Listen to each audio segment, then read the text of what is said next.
సందర్భంగా సిపిఎం తరఫున వామపక్ష పార్టీల తరఫున ఘనంగా నివాళులు అర్పిస్తున్నాము. ఈరోజు మార్క్స్ చెప్పినటువంటి పెట్టుబడిదారీ వ్యవస్థ సంక్షోభం, కార్మికవర్గ శ్రామిక వర్గానికి అధికారం కావాలనేటువంటి వర్గ పోరాట సిద్ధాంతం ఏదో ఇంతకుముందు ఎప్పుడూ లేనంత రెలవెన్సీ ఆవశ్యకత ఈరోజు మన సమాజానికి ఏర్పడింది. కార్మిక వర్గం తన హక్కుల కోసం పోయి పోరాడుతుంది. మే 20న సమ్మెకి సన్నద్ధం అవుతుంది. రెండో వైపున ప్రజల్ని, కార్మిక వర్గాన్ని చేల్చడానికి మతోన్మాదం పేరుతో ఉగ్రవాదం ఇవన్నీ కూడా ప్రజల్ని చీలుస్తున్నాయి. ఇంకొక వైపు బీహార్ ఎన్నికలు జరుగుతున్నాయని మోడీ కులగణన ఇప్పుడు ఉన్నట్టుండి ప్రకటించాడు.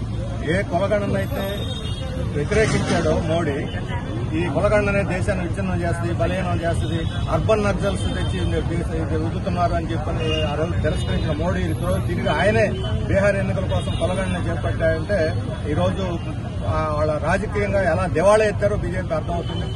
అర్బన్ నక్సలిజం లేకపోతే దేశాన్ని విచ్ఛిన్నం చేసి అనే పెద్ద మాటలు వాడి కులగణన చేస్తే అవుతుందని ఈరోజు అదే వాళ్ళు చేశారంటే అంటే వాళ్లే దేశ విభజనకిను ఈ అర్బన్ నక్సల్కి వాళ్లే ప్రోత్సహిస్తున్నారని కూడా అర్థం వస్తుంది. అందుకని తప్పుడు వాదనలు తీసుకొచ్చి దేశ ప్రజలు ఎలా తప్పుదారి పట్టిస్తారో చెప్పడానికి ఇంతకన్నా మంచి ఉదాహరణ లేదు.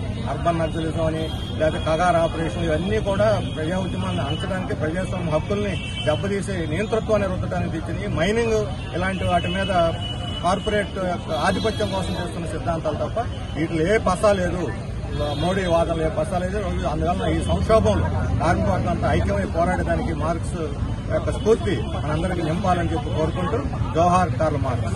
మహనీయుడు కార్ల్ మార్క్స్ 207వ జయంతి సందర్భంగా ప్రపంచవ్యాప్తంగా వామపక్ష మేధావులు, కమ్యూనిస్ట్ పార్టీలు, వర్కర్స్ పార్టీలు, సోషలిస్ట్ పార్టీలను కూడా ఘనంగా నివాళులు అర్పిస్తా ఉన్నాం.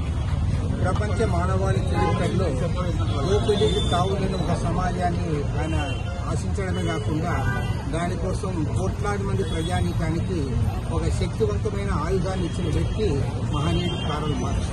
అందుకోసమే ఇవాళ గత శతాబ్దంలో ప్రపంచాన్ని ప్రభావితం చేసిన వ్యక్తుల్లో అత్యంత ప్రాధాన్యత కలిగిన ప్రథముడుగా ఆయన పేరు రావడం జరిగింది.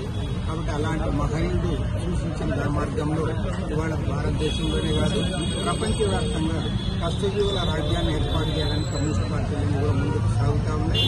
ప్రత్యేకించి మన దేశంలో ఇవాళ ఒక రకమైన యుద్ధ వాతావరణాన్ని సృష్టించడానికి ప్రయత్నాలు జరుగుతూ ఉన్నాయి. ఇవాళ జరిగిన అత్యంత దారుణమైన టెర్రరిస్టు ఘటనను ఆధారంగా చేసుకుని ఇవాళ భారతదేశానికి, పాకిస్తాన్కి యుద్ధాన్ని తీసుకురావడానికి కూడా కొన్ని శక్తులు ప్రయత్నం చేస్తూ ఉన్నాయి. ఏదేమైనా సరే టెర్రరిజాన్ని అడచాల్సిన బాధ్యత ఒక భారతదేశం పైనే కాదు, ప్రపంచవ్యాప్తంగా ఉన్నటువంటి నాగరిక సమాజం పైన, నాగరిక ప్రభుత్వాలన్నిటిపైన కూడా ఉంది. అన్ని ప్రభుత్వాలు కూడా ముందుకు రావాలి, ప్రపంచవ్యాప్తంగా టెర్రరిజాన్ని అడచడానికి ముందుకు సాగాలని చెప్పి కూడా ఈ సందర్భంగా కోరుతూ, అదేవిధంగా ప్రపంచ శాంతి కోసం ప్రపంచవ్యాప్తంగా కష్టజీవుల రాజ్యాన్ని ఏర్పాటు చేయడం కార్ల్ మార్క్స్ సూచించిన మార్గంలో ప్రపంచవ్యాప్తంగా ఉన్న కమ్యూనిస్ట్ పార్టీలన్నీ కూడా ఖచ్చితంగా ముందుకు సాగుతాం. తప్పకుండా ఏదో ఒక మనిషిని మరో మనిషి దోపిడీ చేయని సమాజాన్ని ఏర్పాటు చేయడానికి, అంతిమంగా కార్మిక వర్గ రాజ్యాన్ని ఏర్పాటు చేయడానికి కోరుకుంటామని కూడా ఈ సందర్భంగా మనవి చేస్తూ మహనీయుడు కార్ల్ మార్క్స్ యొక్క జయంతి సందర్భంగా ఘనంగా నివాళులు అర్పిస్తారు. ప్రపంచ కార్మిక వర్గం యొక్క దోపిడీ లేని సమాజాన్ని సృష్టించేదానికి ప్రపంచ మానవాళికి ఇచ్చినటువంటి సిద్ధాంతకర్త కమ్యూనిస్టు మేనిఫెస్టోకి మరి మార్గదర్శకులు కార్ల్ మార్క్స్ యొక్క జయంతి సందర్భంగా జోహార్లు అర్పిస్తారు. మార్క్స్ ప్రపంచ మానవులందరూ క్షేమంగా ఉండాలి, ప్రపంచ మానవులందరూ ఈ సమాజంలో, విశ్వంలో ఉన్నటువంటి ప్రకృతి వనరులన్నీ సమంగా ఉండే విధంగా రాజ్యాలు ఉండాలి. అటువంటి రాజ్యాలు కార్మిక వర్గ రాజ్యంలో సాధ్యమవుతుంది. ఆ రాజ్యాన్ని సాధించుకున్నప్పుడే ప్రపంచం వాలి ఉన్నటువంటి అందరికీ విద్య కానీ, వైద్యం కానీ, ఉండడానికి ఇల్లు కానీ, లేదు ఉపాధి అవకాశాలు కానీ, స్త్రీ పురుషుల మధ్య అసమానతలు లేని రాజ్యం కానీ, వివక్షత లేని రాజ్యం కానీ సాధ్యమవుతుంది. యుద్ధాలు లేని, అలాగే ఉన్మాదాలు లేని రాజ్యం సాధ్యమవుతుందని ఆయన ప్రపంచానికి ఇచ్చారు. ఆ సందేశాన్ని అనేక దేశాల్లో ఆచరణలో చూపిస్తున్నారు. ఇప్పటికే 175 కోట్ల మంది ప్రజలు అటువంటి సోషలిస్ట్ వ్యవస్థని ఏర్పాటు చేసుకుని ముందుకెళ్తున్నారు, పురోగమిస్తున్నారు. దురదృష్టవశాత్తు మన భారతదేశంలో వచ్చినటువంటి ప్రజాస్వామ్యాన్ని అభివృద్ధి దిశవైపు తీసుకెళ్లకుండా అభివృద్ధి నిరోధక వైపు దిశగా ఈరోజు పాలకులు తీసుకెళ్తున్నారు. మతం పేరుతో మతోన్మాదం పేరుతో ఉగ్రవాదం పేరుతో ఈ దేశంలో ప్రజల మధ్య ఐక్యతను విచ్ఛిన్నం చేస్తున్నటువంటి పరిస్థితిని చూస్తున్నాం.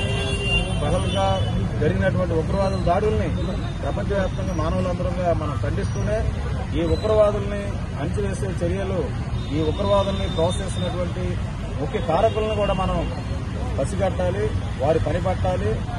దీనికి మతం రంగు కులమకుండా అన్ని మతాల్లో ఉన్నటువంటి మానవత్వం ఉన్నటువంటి ప్రజలందరినీ ఐక్యం చేసి ఈ ఉగ్రవాదాన్ని నిర్మూలించే దిశగా ప్రయాణం చేయాలనేది ఈ సందర్భంగా విజ్ఞప్తి చేస్తూ కార్ల్ మార్క్స్ యొక్క ఆశయాల్ని, వారి యొక్క సిద్ధాంతాల్ని ముందుకు తీసుకెళ్తామని తెలియజేస్తూ జోహార్లు అర్పిస్తున్నాం.